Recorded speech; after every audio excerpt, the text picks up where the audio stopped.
के शीशा फूट गया। जैसे कि आप लोग देख रहे हैं कि पवन सिंह काराकाट में जब कैंपेनिंग कर रहे थे, लोगों से मिल रहे थे, उसी समय लोगों के बातचीत सुन रहे थे पवन सिंह। उस समय एक शख्स आया और पवन सिंह के फोटो खिंचाने के चक्कर में पवन सिंह की गाड़ी पर वो गिर गया। जैसे कि आप लोग देख रहे हैं, अभी वीडियो में चल रहा है, आप लोग जैसे कि देखें कि वो आया और उसको नीचे गिराया गया और नीचे गिरने के चक्कर में वो पवन सिंह की गाड़ी के शीशा पर गिर गया।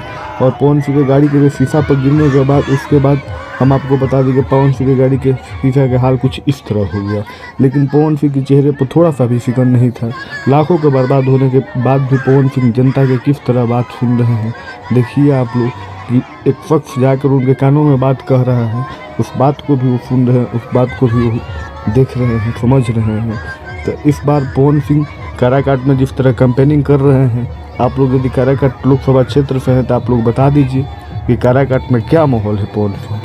ऐसे पवन सिंह का तो बहुत तारीफ सुना जा रहा है, जैसे कि लोगों से मिलना जुलना, एक एक लोगों का बात सुनना, रोड कैंपेनिंग करना, एक स्टार आकर हर लोगों का बात सुन रहा है। तो क्या काराकाट के बेटा पवन सिंह बन सकते हैं, काराकाट के सांसद बन सकते हैं? आप लोग कमेंट करके बताइए और चैनल को सब्सक्राइब कर दीजिए, क्योंकि हमारे चैनल पर पवन सिंह के सारा अपडेट आपको प्राप्त होगा।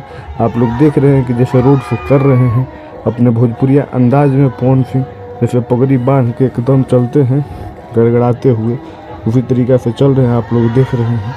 तो सबसे पहले चैनल को सब्सक्राइब कर दीजिए और बने रहिए वीडियो में। जय भोजपुरी, जय भोजपुरी समाज।